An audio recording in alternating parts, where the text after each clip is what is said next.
So Martin, thank you so much for joining me on the Teachers Podcast today. No problem. I think you were coerced into it. Well, I've had my hair done everything this weekend, so it took me hours.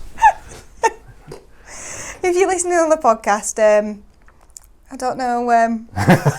That's a visual one, that, isn't it? Yeah, that's a visual one, but yeah, take a look on the YouTube video for Martin's new haircut.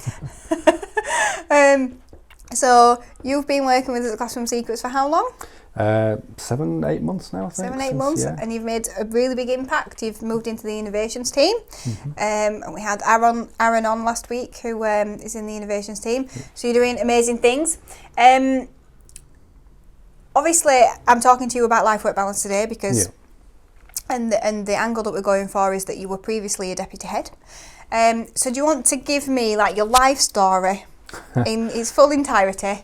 Like how you got into teaching and everything like that? Yeah, I suppose I've always wanted to be a teacher, really. I can remember being at primary school myself thinking back then, like to be, which is a bit unusual, I suppose. Normally, for all those things like wanting to be astronaut or that kind of thing. Especially as a boy, I suppose. Yeah, I suppose so. Yeah. But even back then I remember thinking I wanted to be a primary school teacher. I did also remember wanting to. I was very interested in computers because when I was at primary school, the ZX Spectrum, which might be a bit of a reference for some people and things. That's how long ago it was. That was the kind of computer market. The home computers were sort of coming in. This was still before kind of the PCs. I think I remember the logo. Was it loads of different colours? Yeah, like a sort of stripe thing. Yeah. I had that and Amiga as well. But so I kind of got interested in computers, but I could never kind of shake this wanted to be a teacher myself, and that's kind of what I worked towards really.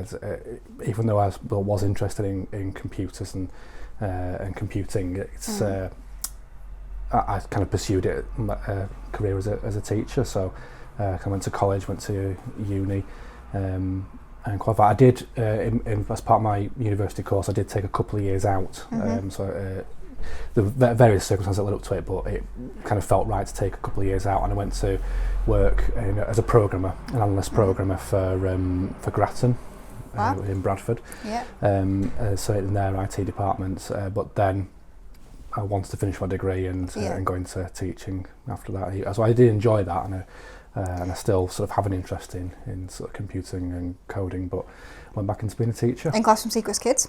Yes, and Classroom Secrets Kids as well. So it all comes around, doesn't it? You see, it all feeds in.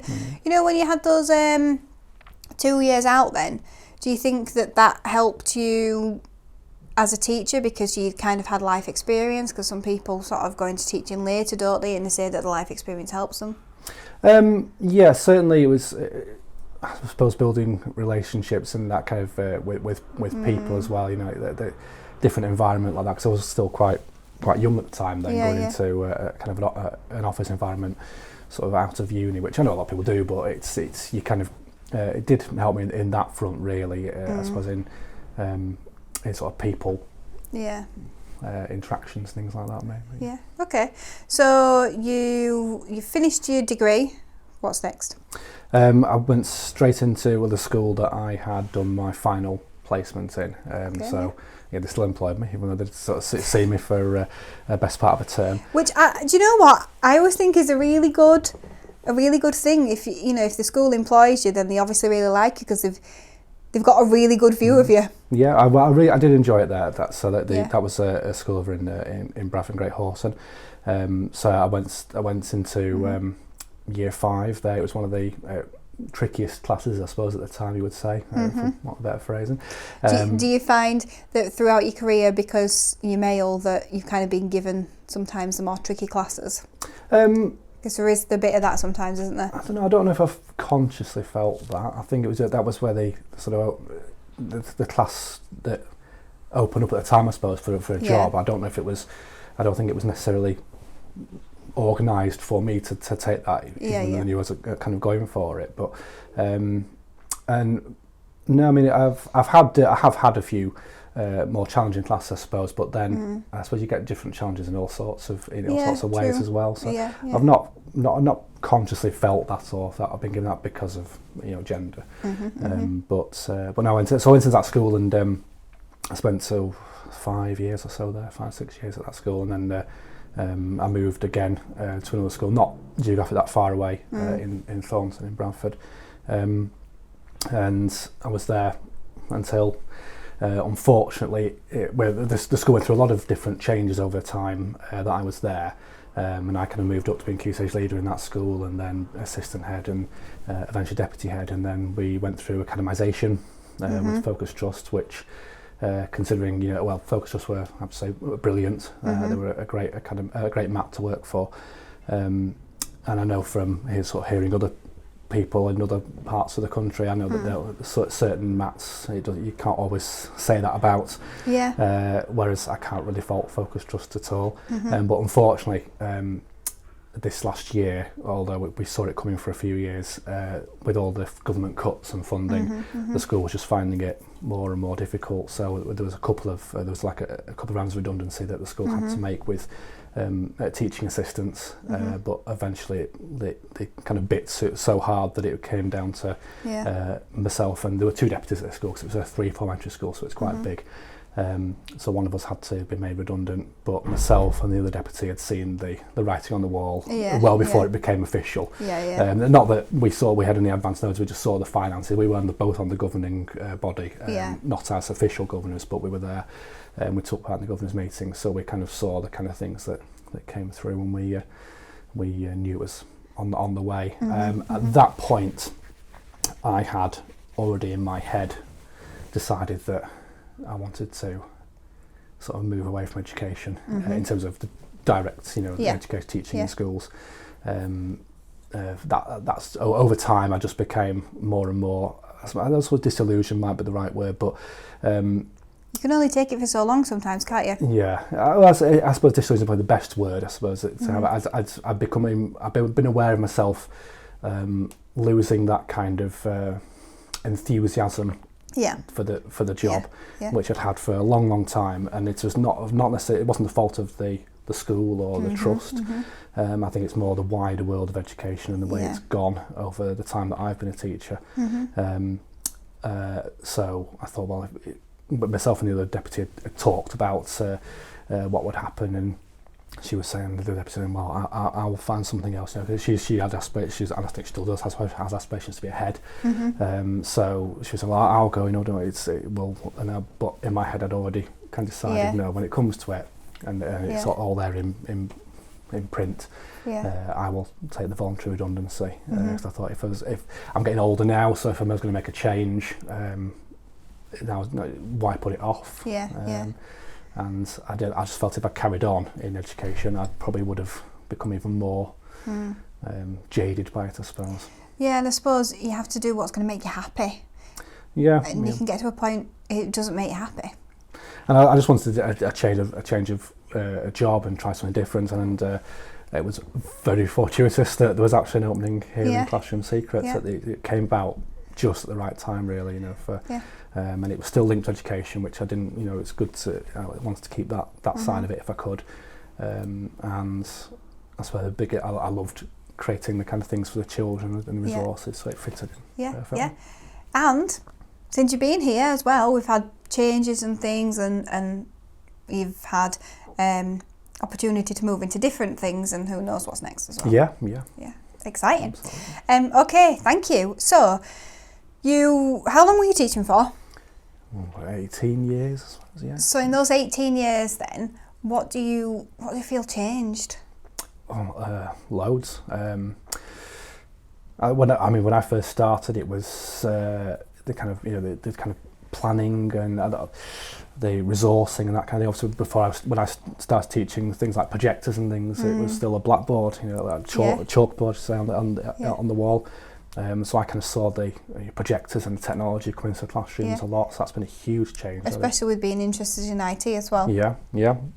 So I love doing all that, getting involved in that kind of stuff. In fact, I think if you're in school and you have a little bit of technical understanding, and I'm not an expert by any stretch in terms of hardware and that, but I think if you're in school and you've got any kind of technical understanding, you become a bit of a go-to person for problems. You really do. Which I found was the case. And as we sort of brought computers and things in, and they that expanded and the technology increased, it was great for adding things to make your lessons more sort of interactive and engaging, and just to open up new possibilities to the way you teach, really. So that was a big thing that came in. I saw a lot of tons of initiatives come and go, and an awful lot of those kind of things, and a very big one, the accountability, I think, and Ofsted, which played a big part in really why I made the decisions that I did. That obviously became ever more of a growing issue, really, in the educational world. So in terms of workload, do you think the workload increased over that time or changed? Yes, I would say probably it did. I mean, teaching's always been a job, I think, that, I don't think anyone goes into teaching at all thinking it's going to be easy or that, or it's going to be a job where they don't have to sort of put a lot in. I think there's always been that, even when I started, that kind of, it's an unwritten expectation that you put in, a lot more hours than you actually paid for. You think you paid for something like 23, something when it pans out for a week, and in fact I easily do double that. I think a lot of teachers. I certainly found that I was doing that. Workload. When I first started, you could do your sort of planning on one sheet of paper for like English or maths, things like that. I mean, I suppose that's general for school, but certainly over the time I was a teacher, you saw that the expectations grow when you'd have to sort of put more detail in as school funds to make sure they were covering all the base and things like that. Yeah, sometimes I felt that you had to kind of write. It was like writing a script, and then it's almost like you had to deliver it without looking at your script. You had to memorise it for every single lesson. It's crazy, it's really. a performance, isn't it? Yeah. You have to remember your lines. It's a performance. Okay, so in your opinion then, as an ex-deputy head, where do you think the life-work balance problem and the workload problem stems from? I think when I read on Twitter and Facebook and those kind of groups, I think there's a very quick jump to blame SLT in schools for it, because they're the kind of visible face of why teachers are doing the different jobs that they're asked to do. But I do think, and in some cases I'm sure that is fair. I'm sure there might be SLTs out there that do impose those kind of things, unnecessary workloads, and it comes from them rather than elsewhere. But I think but them being afraid, I guess, as well. Yeah, well, I think all the whenever people complain or teachers complain about the workload and the tasks they have to do, for them it is coming from an SLT. It will be coming from an SLT or the MAT. But I think looking beyond that, for me, a massive problem in education at the moment is the accountability culture and sort of the blame culture, accountability culture, and Ofsted. Certainly they are. I've seen that change a lot over the years. Arguably now for the better. There's some things that they're doing now that I certainly approve of, but I think they are a huge reason behind why SLTs do what they do.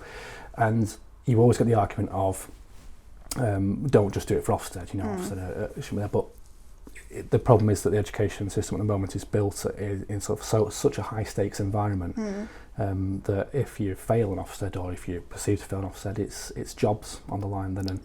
And if you have targets to meet, which certainly we did have, I know that's kind of moving out of it now. Certainly the kind of percentages and the data is moving out of the view of Ofsted now.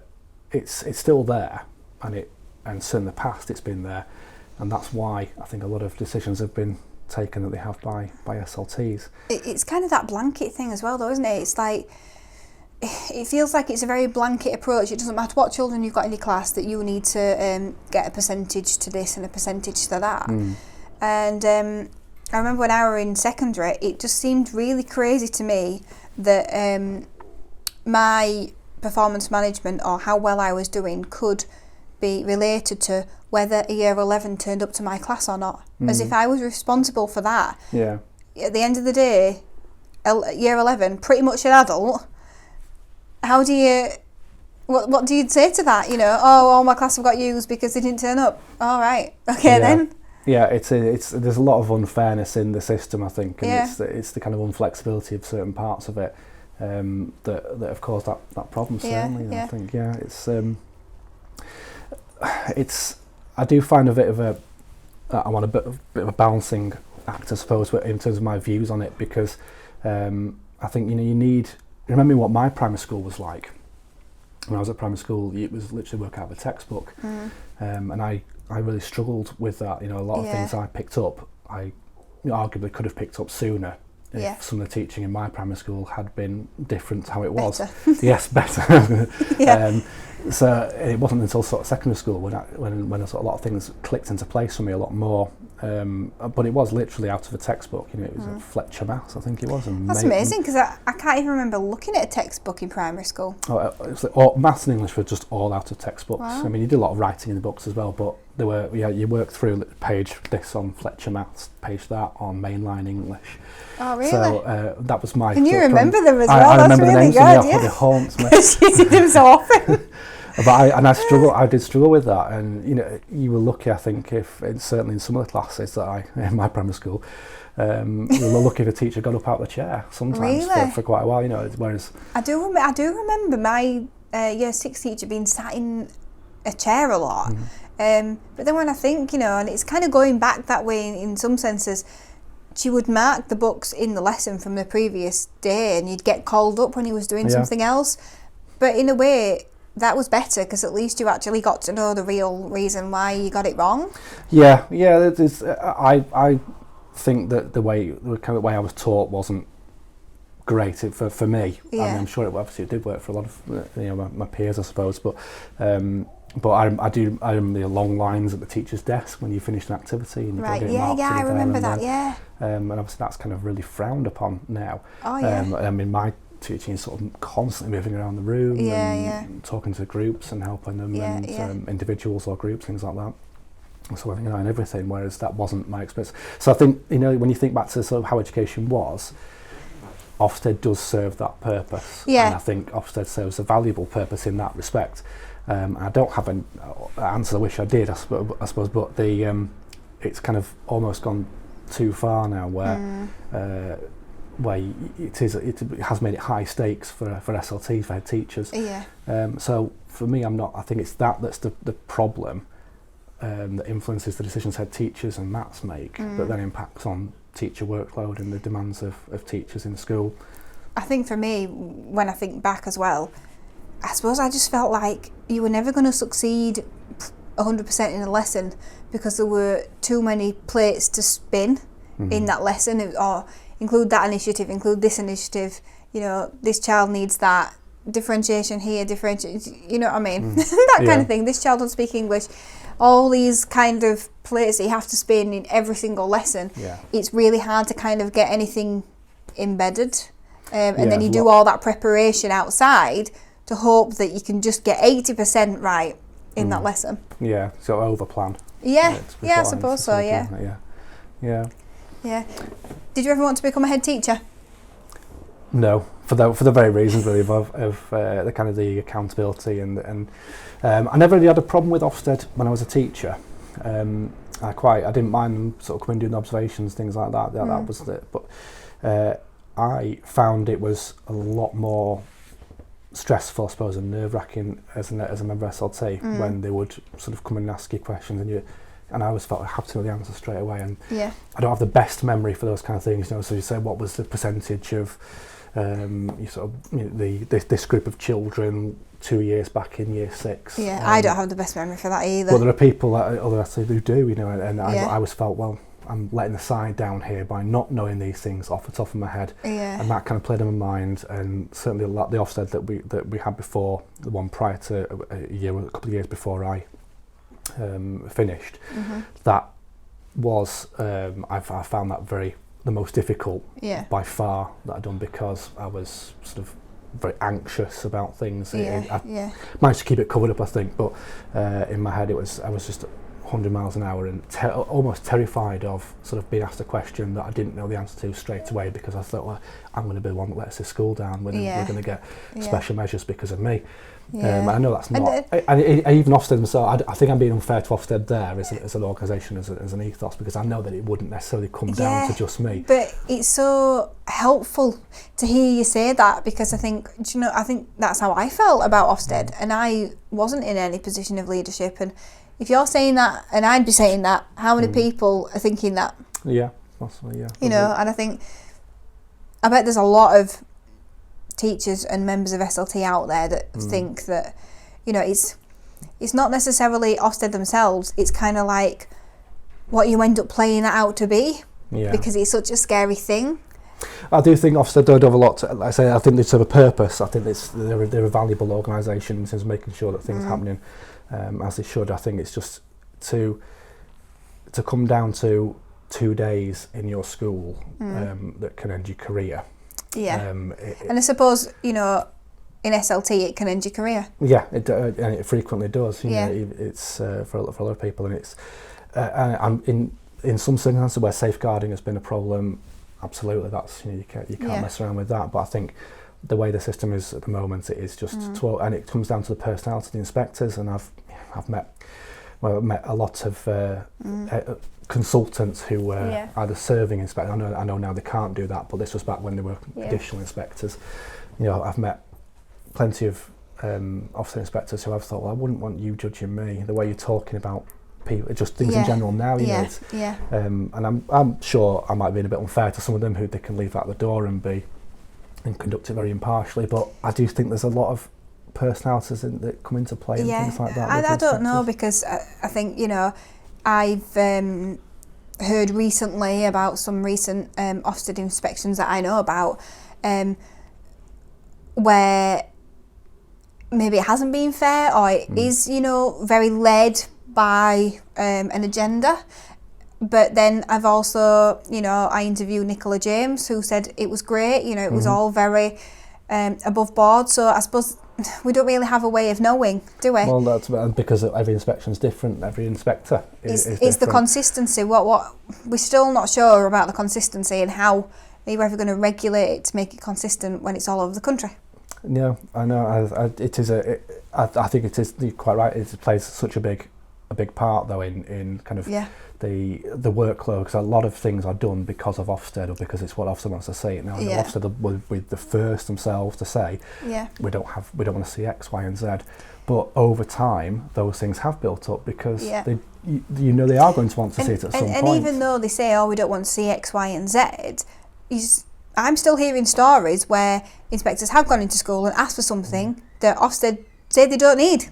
Yeah. And they're asking for it, and then it's like, oh, but you don't have the evidence of that. I did read something though. Difficult. I did read something the other day though about them saying that someone was saying Ofsted are very self-reflective, and I think they are.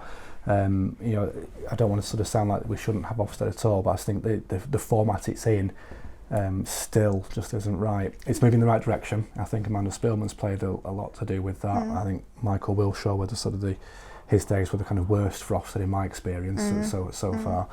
Because that just felt, with him and Michael Gove particularly as well, there was the kind of it did feel the face. It's just the face. I think I'll sum up my feelings better than words could at the moment. But it did become a bit of a sort of teacher bashing. It did feel a lot like that. It was very teacher bashing. It did feel very negative towards teachers and schools, and it became sort of us versus them.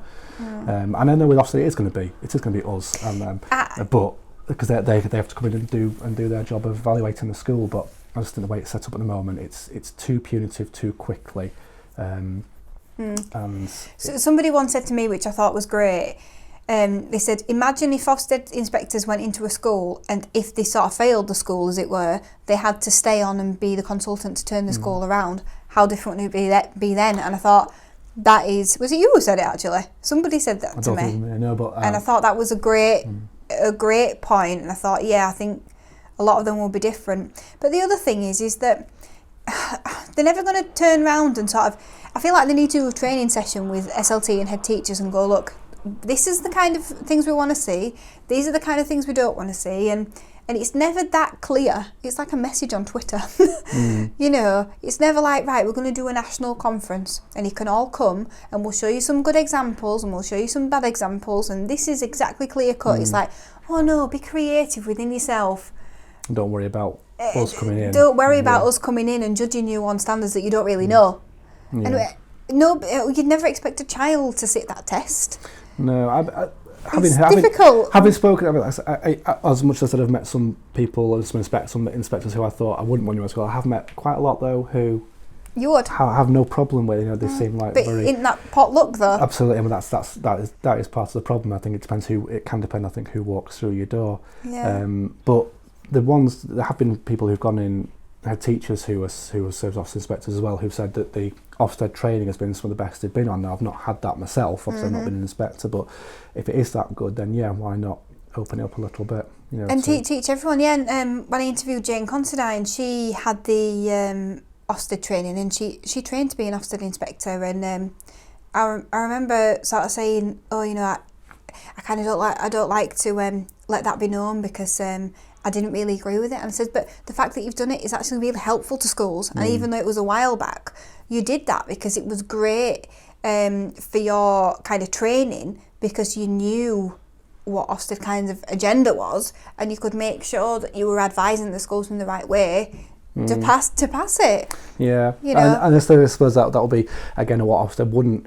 They don't want people to sort of have training that's going to help them pass Ofsted in inverted commas, because they want to see what's there. But then if you have a situation where people can be out of jobs for not doing what the inspectors who are in your school want to see in just 2 days, then people are naturally SLT and head teachers, and they're naturally going to worry about that. Something Michael Wilshire, I remember him sitting at the education in the select committee, education select committee in the government, and it was one of his little throwaway comments just stuck with me. He said something like, I don't know any head teacher that doesn't worry about their Ofsted grade. And I was saying, well, if it's fair and it works, head teachers shouldn't need to worry about their Ofsted grade. There should be no one should need to worry at all, because you should know what it's going to be.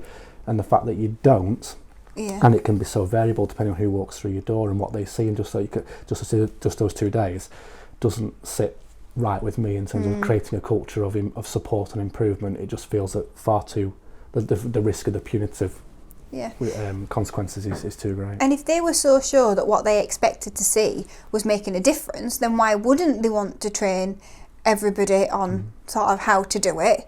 But that tells me that maybe they're not so sure that the ways that they would say to do things would have the right impact, would make the results better. Do you see what I mean? Yeah. So, anyway, we're doing a lot of talking about Ofsted. Yes, but this is good. Okay, so were you a teaching deputy? Not for when I first became a deputy. No, there was a couple of years where I wasn't. I can't remember how many years it was now, but there was myself and the other deputy, because I had all the data side of things, and that was my area, and the other deputy was the sort of safeguarding and teaching and learning and that kind of developments. Yep. And that was quite a big job really for our sort of areas, although they did have overlaps, so were quite sort of big jobs. So that was a non-teaching role, but as the cuts started to bite the funding, and that's another thing as well that I think is causing a lot of the recruitment and retention problems, as well as the sort of funding into schools and classrooms. As that started to affect us more, the last year I was in there, or nearly a full year that I was there, I was in a teaching deputy as well for that, and that was quite nice, because I spent quite a few years not being in class, and to go back in and do that, even though it was this kind of workload I suppose increased with that. Even more than it was. I did enjoy that.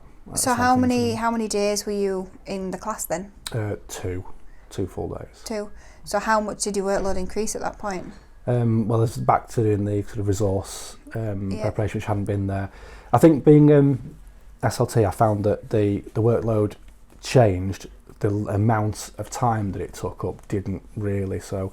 But that can be, I suppose, different people and different circumstances. But for me, I would, as a class teacher, you'd be working in the evenings. You'd be sort of there as early as you could to get things set up for the day, and after school there's kind of marking or taking that home, and then there'd be the planning and preparation, which I would always lose at least a day at the weekend, sometimes a day and a half, to do that. And I found that as a leader, by moving into SLT,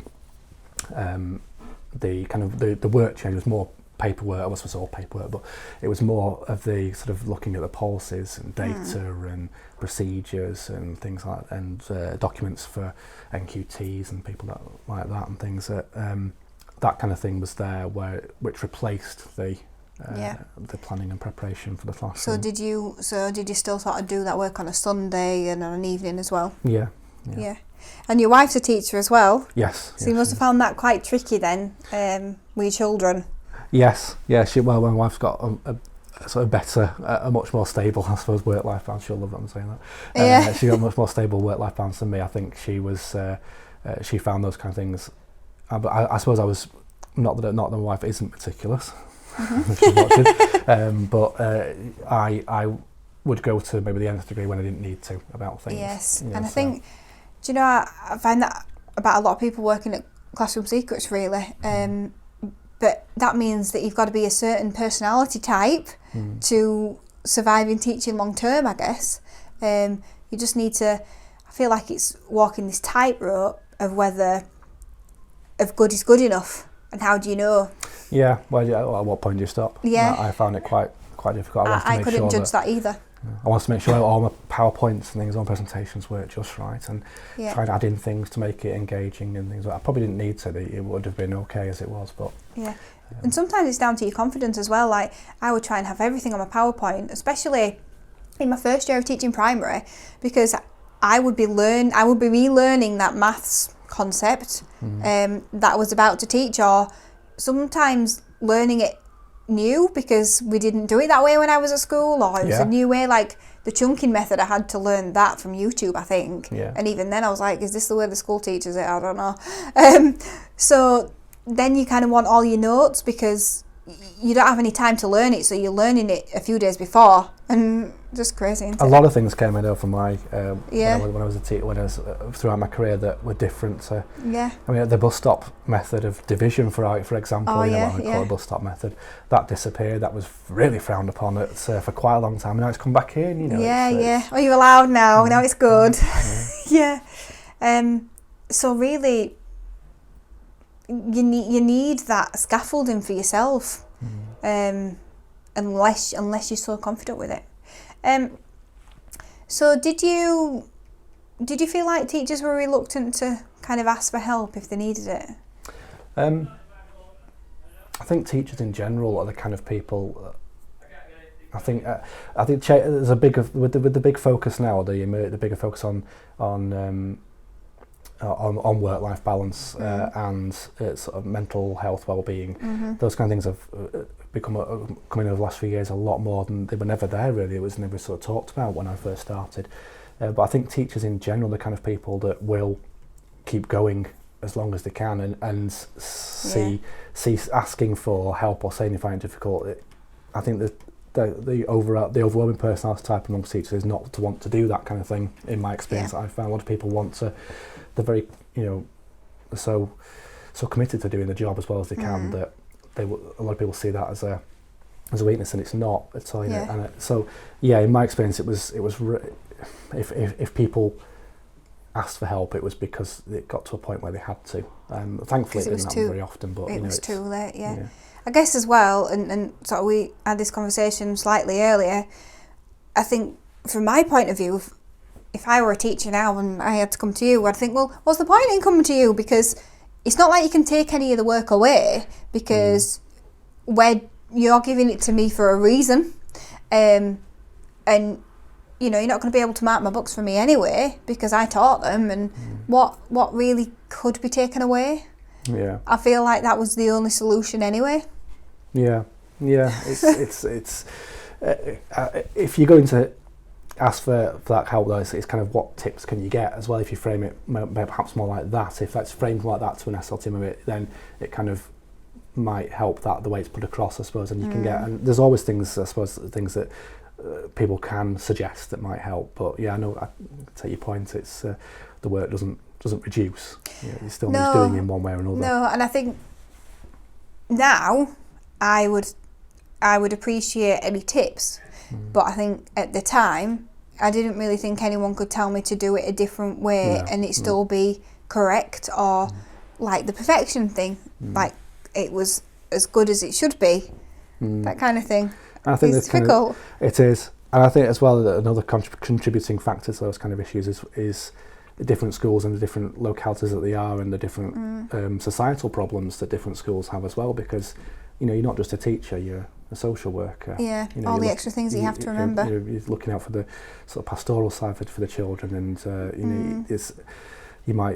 things that can add to teachers' workloads in one school might not be in another, but there might be different pressures for them. But there's all sorts of other things that that can crop up at a moment's notice and add to your workload that day as well. I do wonder as well, because obviously I left teaching before I had children, and now I have children, and sometimes I feel like my work now can suffer a little bit, and I do wonder if it had made me a better teacher in that I would have had to let some things slide, because it's actually physically impossible. Like, you can't spend all day working Sunday when you've got a 1 and a 3-year-old. No, but I mean, from my perspective, that was if my wife hadn't been there, I would have found that really difficult. Because I don't know how. I'm thinking back, I don't know what I would have done, because it's like I say, with her having a better sort of organisation, that kind of thing, than perhaps I did. But that's what I lost out. Looking back to it now, I've probably lost out because of that, the time that I didn't spend on those weekends with the kid, with my children. I'm not going to get back now either. What year group does she teach? 6. Six. Wow. 6 for a long time. So I guess that helps as well. Obviously she's in year 6, but if you're allowed to sort of teach that year group for a long time, there's a local school, and they seem to keep their teachers in the same year group for quite a while instead of moving them, and I think that's a gift, because you become an expert in that year group. You can reuse and tweak. You're not starting from scratch all the time. Yet there are schools who like deliberately move people every year just to make sure they can't reuse it, like it's a crime. And you think, actually, isn't it better that we become experts? And we learn from what didn't go well last year. I think there comes a point as well that it's you want to. I think it's right. I was in 6 for a long time as well. I was a year 6 teacher for quite a long time, and I think year 6 is a bit of a tricky year group in schools, because I think the schools want once you've got someone who knows how it's going in year 6, they don't. Those are the year groups that don't usually get moved, and it's the other ones where you tend to find that sort of moving about much more frequently. So there's swings and roundabouts to it, I think, because on the one hand you can spend so long in the year group that certainly year 2 or year 6 are the ones where, because they're the SATs years. And that's another thing as well, the accountability pressures and things. But those 2 year groups are can be difficult to get out of, I suppose, if you've got someone in there who is reliable. And also it's the risk, isn't it, from SLT, of like, if we put somebody in there, or if both people left at the same time, then where do you start and how do you support them? And it's difficult. Okay, so did you have any wellbeing initiatives at your school? Just as it were kind of coming in, wasn't it? There was. We always looked out. We always tried to. But certainly one of the things that I was very conscious of was trying to make sure that things like marking, which I found from in the classroom, was the thing that took up a lot of the time in marking and going through. That was my worst job. And I mean, when I started, it was. You would look over it, tick. That was okay. And that was fine. And then over the years, things like colours came in, and having to put 2 stars and a wish. I mean, I'm not saying that was the schools I was in. I'm just saying in generally, there was all these other kind of things came paragraph. in. And you had to put you had to mention so many words. You had to refer back to the objective or things like that. You had to make sure the writing was perfect. So those kind of things came in, and again, that was driven a lot by what Ofsted wanted to see, or although they would say they didn't. All those kind of things they wanted to see in the books, the evidence they wanted in the books, it was there. Evidence for Ofsted, and I was very conscious of trying to get rid of that. When I became a deputy, I wanted to try and reduce that as much as possible. And again, I'm not saying that the schools I was in were doing it badly at all, but in my head, I was trying to find those little wins for teachers as much as I could. So I was trying to push to try and, can we look at this? Can we? Do we need to have that? And for the school we were in, it was because we were at RI school. There was kind of that real looking at everything we're doing to try and make sure things were there for when they next came in to get to good. So if you were a school that was in serious weaknesses or special needs, I can imagine even the kind of pressure would be even greater. But so there was that angle of it, trying to reduce those kind of things that I know from my experience as a teacher were the things the most time consuming, things like marking. So we're always looking for ways to do that, and I was trying to put forward ideas and things, and we all did. I know as well another thing they did was trying to find days that they could have, so they one day every so often to go out and do your own thing, that's nice. And one of the things I did was to look at if people did clubs and things like that, if they're willing to sort of run after school things for half an hour, things that for a short period of time, then to sort of pay that back through a day for themselves, and that I think was quite well received. And that's really nice to hear that, because I was really hoping that you weren't going to say yes, we did compulsory yoga, because some schools kind of do that. But you know what they want is time, and what you've given them back is time. There's always probably 101 things you can do as even beyond that.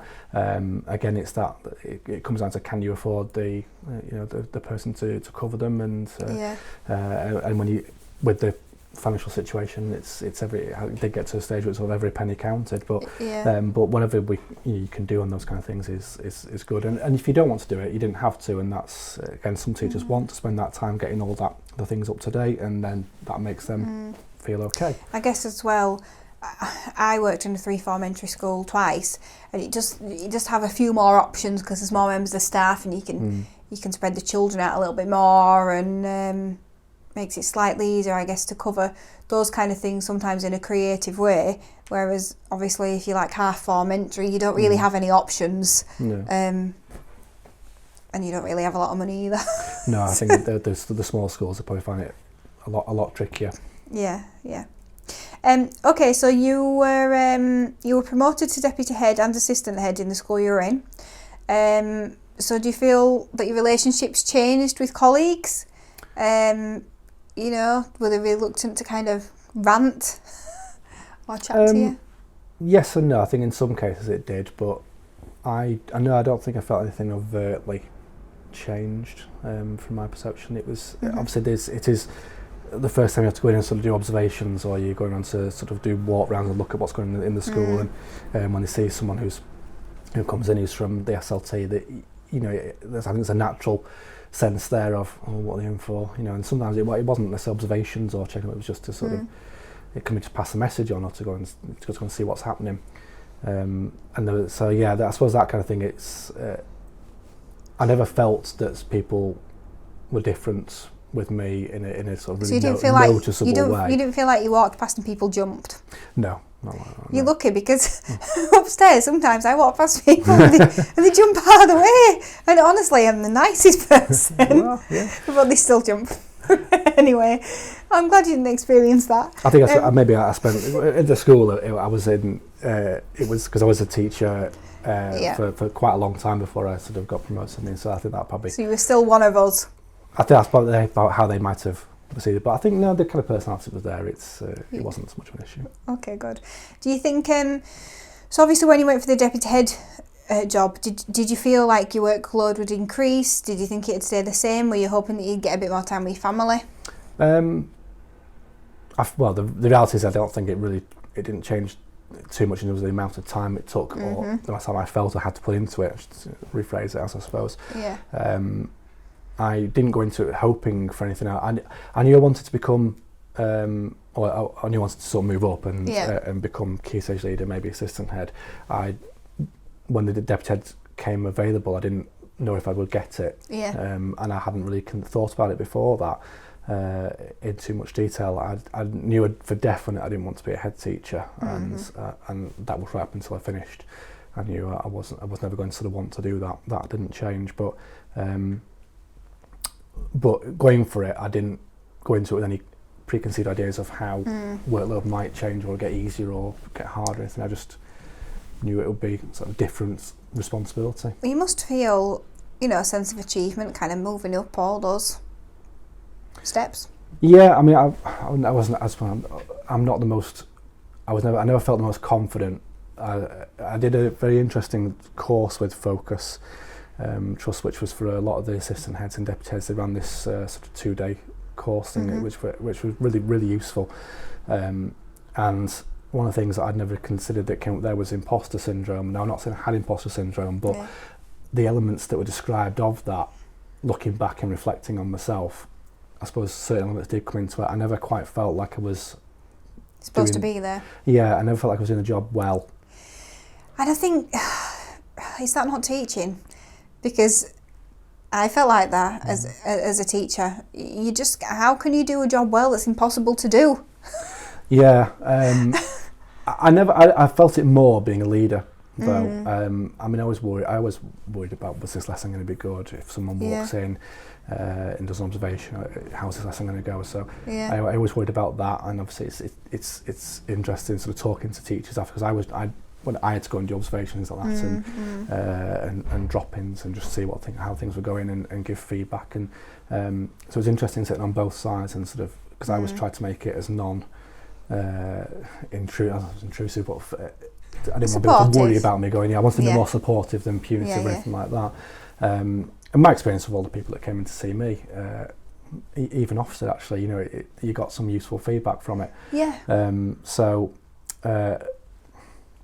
going into it, that course, the leadership course, I felt like as a teacher, I felt more confident then in my ability as a teacher than I did as a leader. So it's two different, the two sides of it were quite interesting looking back on it now. And it's interesting kind of having to do the both jobs together as well. It's not ideal, is it? Because you kind of just don't know where to focus. Yeah, sometimes it was tricky when things came up and you had to go and focus on that or that, but you're back and I've got to do that later on, and it did become a bit more of a sort of juggle to sort of work out when things were going to get done from a leadership perspective and when things were going to get done from a teaching perspective. Did you ever find when you were in your last couple of terms and you were teaching that some of the deadlines would completely clash? Again, I can see that might be an issue. For me, I never had that because I was really sort of trying to be mindful of that ahead of time.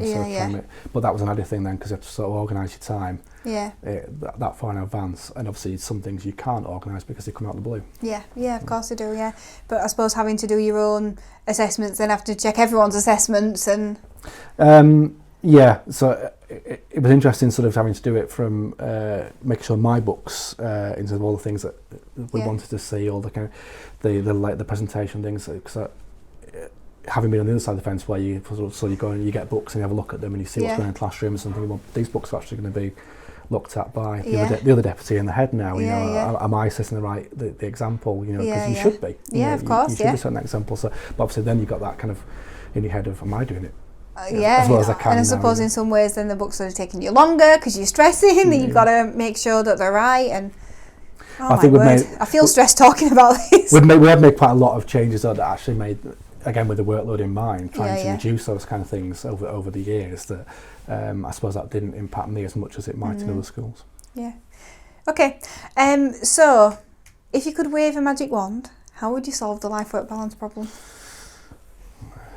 I think it's way too big a... Yeah, but it's magic one though.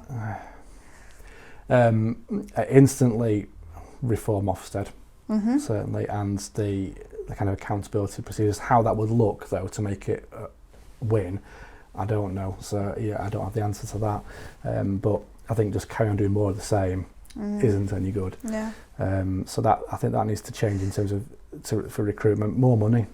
The schools just need more money. They kind of the most successful that I feel that the school I was at before I finished, the most successful we ever were when I was there was when we had money for the sort of TAs to put that support in. You could really work with individual groups. You could have them work outside the classroom, working with this person, that person, the one-to-one. The kind of looking after the kids. That pastoral side of things was so much easier.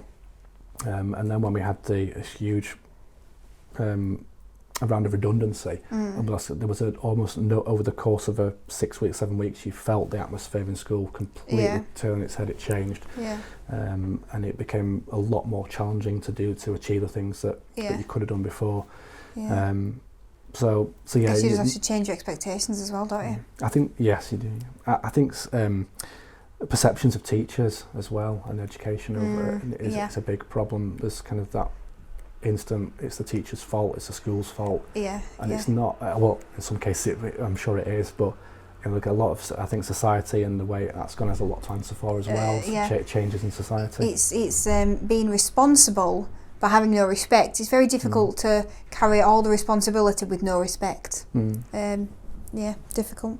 Where do you think education's going in the next 10 years? In that's a very tricky one to think about. I've sounded, I know I'm aware, I think I'm aware of sounding very sort of negative about education in a lot of things here, because I've sort of come out of it at a time when it's not been sort of in the best place, and over the I think you're just talking about your experience, aren't you, at the end of the day? Yeah, I think my experience at the start, though, if I'd been in it a few years and then for whatever reason I'd have to come out of it back then, I probably would have been a lot more positive. Back in the sort of mid 2000s, that kind of time. I think it's changed a lot for the worse over time, and I think teachers are certainly, I am a bit of a sort of glasses half empty about education, and I think, but that's a lot of things I've seen have happened to it haven't been for the best. But having said all of that, it is a job that I loved, and if I went back into it, I would still be in the class, in the room, in the classroom with the children and teaching them, and having that sort of trying to make lessons engaging and fun, and seeing them when they got something right or it worked for them. That was great, and that side of things you can't, I can't knock at all. And I think it's the underlying things with the government that so the way it's going at the moment, the next 10 years, if it carried on in this vein at the moment, I don't suppose it'd be anything. It wouldn't be any more positive, and perhaps worse. But on the plus side of things, if you to try and put a positive, think about it positively, I think technology, where we've come from and to now, has been a massive help. So that's going to grow, and I think there'll be new innovative ways and things coming in. So I think, on that sense of it, and you'll be part of that in the innovations team. I think. I mean, we're going to be using technology more, aren't we? The question is how much and what technology, I think, really. But it's all a prediction. Nobody knows. There's no real answer to this. It's just what you think. Okay, you've already told me what you wanted to be when you grew up. A teacher, is that right? Yep. Yeah. So who inspired that? Who was your favourite teacher and why? There was no one at primary school that stood out, as I suppose, in particular now that I'm thinking back. Even though I knew at primary school I wanted to be a teacher when I grew up. Someone who stood out though in my secondary school though, Mrs. Watt, maths teacher, because like I said, struggled with maths particularly. I found, for whatever reason, I think I did a lot of sort of reading and writing. I loved doing that at home, which I suppose is, if you think about on the sort of the gender side of things, is a bit less usual. Usually that kind of thing you'd think being a boy struggle with more, but I really enjoyed that side of things. The maths I found really quite tricky, and I think it's because of just working through page after page after page of a textbook without any sort of really going through it in detail like we do now in classrooms on the board, and helping children to understand it more step by step. I didn't have that, so I found certainly all the way through primary school maths a bit of fractions thing still filling me with dread because I just didn't understand them. But Mrs. Watt at secondary school, the maths teacher was great. And she took time out really to sort of make sure that people understood it. So she was sort of very clear, would take the time. So she, I suppose on a life-work balance side of things, it wouldn't be the best thing to say, but she would take time out at lunch times or break times. She'd have children, groups of children who she'd noticed were struggling, and she'd go through things and took that time out to help understand it. It didn't take long to do it, but just all this is it. And after, from teaching secondary, sometimes, and also tutoring, sometimes it's a little quick wins. It might have seemed to you that she did it every lunchtime, but she might not. I don't think she did. I think it was just a couple of times a week she would have those groups in, because and for a short while I was in those groups until you were fine. Yeah. But that's nice. But I just found her sort of really kind of motivating for that, and but she didn't stand out in any other particular ways, I suppose, in terms of she was very engaging and very thoughtful and methodical, and the way she clearly explained things, and it helped, and the time she gave up. So she helped me get my head around quite a few things in maths, which I've always appreciated. I love people's stories about who the favourite teacher is and why. Well, thank you so much for sharing on the Teachers Podcast. It's been really interesting for everyone to listen to, and I think it's nice to hear it from like SLT's point of view, really. And I think it's important that we cover that because, like you say, sometimes SLT tend to get the blame, and it's a question of, is it really, you know? I think ultimately they're the ones who take the decisions, and I suppose they do have to but they're the first ones to kind of take the axe as well. Yeah, I think it's looking beyond that. Why are they taking the decisions? Is my kind of key thought, I suppose. It's why are they taking the decisions that they do. Yeah. Well, thank you so much.